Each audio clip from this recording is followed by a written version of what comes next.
आज के इस वीडियो में हम लोग फिर से ग्रामर के कुछ ऑब्जेक्टिव प्रश्नों को देखेंगे और सीखेंगे। ये सारे ऑब्जेक्टिव प्रश्न टाइम और टेंस से लिया गया है और यदि आपने टाइम और टेंस अच्छी तरह से पढ़ लिए हैं तो निश्चित रूप से आप इन प्रश्नों का उत्तर दे पाएंगे।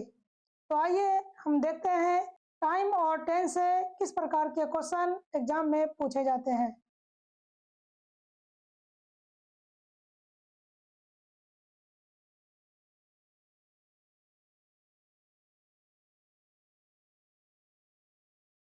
तो पहला हमारा सेंटेंस है, our school dash with prayer every day.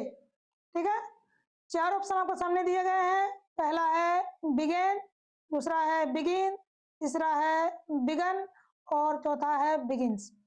यानी वर्ब का फर्स्ट फॉर्म आपका बिगिन हो गया, वर्ब का सेकेंड फॉर्म बिगेन हो गया, वर्ब का थर्ड फॉर्म बिगन हो गया और वर्ब का फिफ्थ फॉर्म बिगन्स हो गया। ठीक है, यानी यहाँ पे चार ऑप्शन जो है वो आपके सामने है और आपको यहाँ पे सही ऑप्शन को चूज करना है। तो बताइए कि यहाँ पे राइट आंसर आपका क्या होगा। तो आवर स्कूल यानी हमारा जो स्कूल है वह प्रतिदिन प्रेयर के साथ जो है वो शुरू होता है। तो यहाँ पे जो आपका राइट आंसर हो जाएगा वो हो जाएगा ऑप्शन नंबर डी, बिगिंस। क्योंकि स्कूल जो है वो हमारा सिंगुलर सब्जेक्ट है और स्कूल के अकॉर्डिंग हमारा वर्ब 5 यानी ये जो एस वाला है ये वर्ब होगा। तो इस प्रकार 11 नंबर का आंसर हो गया ऑप्शन नंबर डी। नेक्स्ट हमारा सेंटेंस है कि she dash Nepal for a week last month. तो आपको बता दें कि लास्ट का जो प्रयोग है वो हमेशा पास्ट टेंस में किया जाता है और पास्ट टेंस में सब्जेक्ट के साथ वर्ब का सेकेंड फॉर्म और प्लस ऑब्जेक्ट का इस्तेमाल किया जाता है। तो आपके सामने चार ऑप्शन दिए गए हैं, तो बताइए कि चारों ऑप्शन में से वर्ब का सेकेंड फॉर्म कौन है। तो option number A, option number B, option number C और यह ऑप्शन नंबर डी। तो आपका राइट आंसर हो जाएगा ऑप्शन नंबर बी, थर्ड। ठीक है, ये ऑप्शन नंबर बी जो है वो वर्ब का सेकेंड फॉर्म है, लेकिन ऑप्शन नंबर सी और डी में वर्ब का थर्ड फॉर्म है। फिर आप सोचते होंगे कि ऑप्शन नंबर बी में जो लिखा हुआ है वही तो ऑप्शन नंबर सी में और वही ऑप्शन नंबर डी में लिखा है, तो फिर यह वर्ब 3 कैसे हो गया। तो आपको बता दें कि वर्ब के कुछ ऐसे फॉर्म होते हैं जो वर्ब 2 और वर्ब 3 सेम होता है, लेकिन यदि सेम होने के बावजूद अगर वर्ब के पहले हैज, हैव या हैड रहे तो वह वर्ब का थर्ड फॉर्म है और यदि हैज, हैव, हैड नहीं हो तो वह वर्ब का सेकेंड फॉर्म होगा।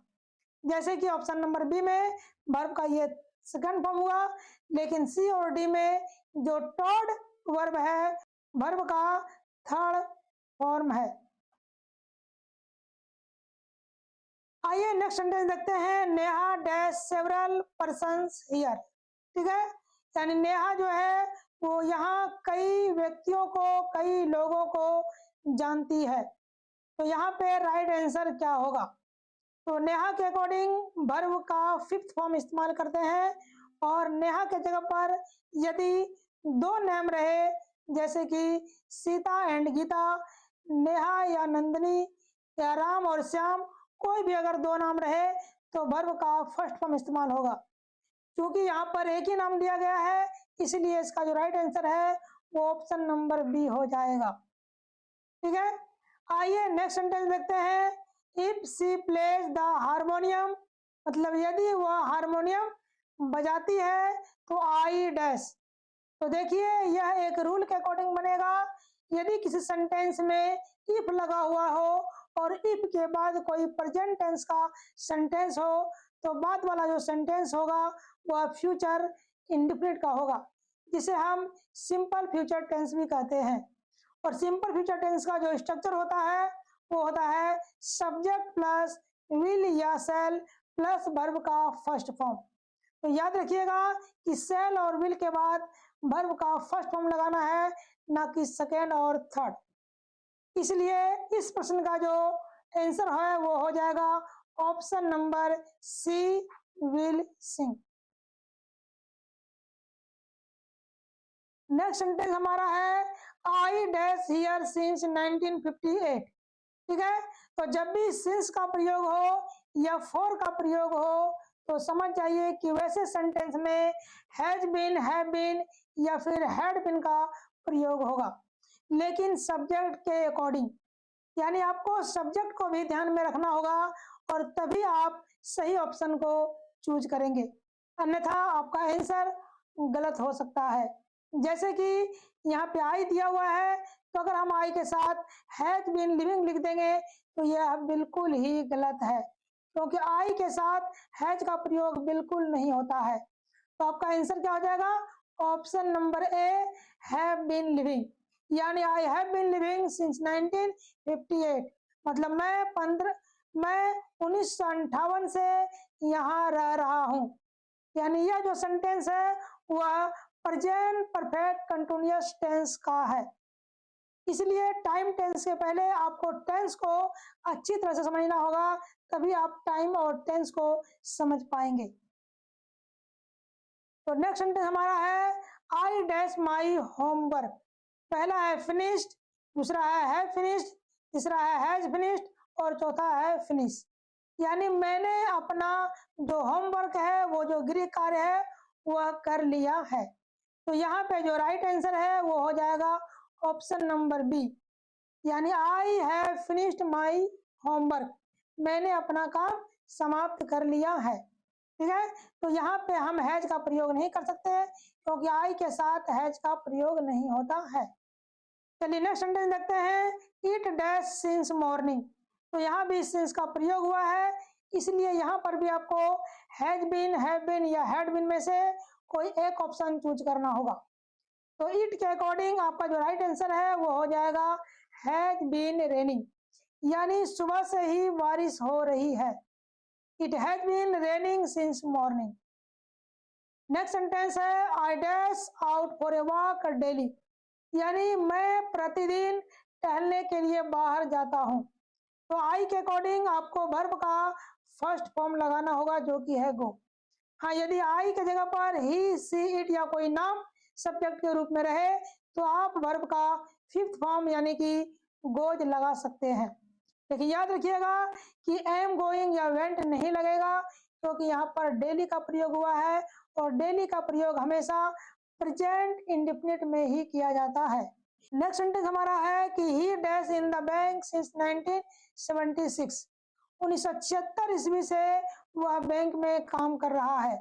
तो यहाँ पे ही इज वर्किंग बिल्कुल ही गलत आंसर है।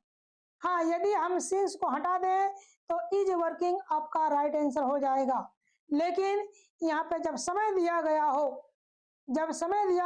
कोई ईस्वी दिया गया हो, कोई डेट दिया गया हो, तो समझ जाइए कि आपको ही के साथ हैज बीन, हैव बीन लगाना होगा। तो यहाँ पे ही के अकॉर्डिंग हैज बीन वर्किंग होगा, जो कि ऑप्शन नंबर बी है, यानी option number B is your correct answer, correct option. चलिए नेक्स्ट सेंटेंस देखते हैं, I dash my work by 12 PM, मतलब मैं 12 बजे तक अपना काम जो है समाप्त कर लूंगा, यानी कि फ्यूचर टेंस। तो आपको आई के साथ विल फिनिश्ड जो है वो लगाना होगा। तो 20 नंबर का जो राइट आंसर है वो हो जाएगा option number B, will finish, यानी मैं 12 बजे तक अपना काम समाप्त कर लूंगा या करूंगा। ठीक है, तो इस प्रकार से अब तक हम लोगों ने 20 मोस्ट इंपोर्टेंट क्वेश्चन जो है वो टाइम और टेंस से देख चुके हैं। उम्मीद है कि आपको सारे क्वेश्चन समझ में आ रहे होंगे। फिर भी कोई डाउट हो या फिर आप ऑफलाइन क्लास लेना चाहते हैं तो जुड़िए RCC मैथमेटिक्स क्लासेस कटोरिया से, जहाँ पे इंग्लिश बुक के साथ साथ ग्रामर को भी बेहतर ढंग से पढ़ाया जाता है। और कोई डाउट हो तो आप निश्चित ही बेफिक्र पूछ सकते हैं। तो मिलते हैं नेक्स्ट वीडियो में, और यदि आपको ये वीडियो पसंद आया हो तो शेयर अवश्य करें।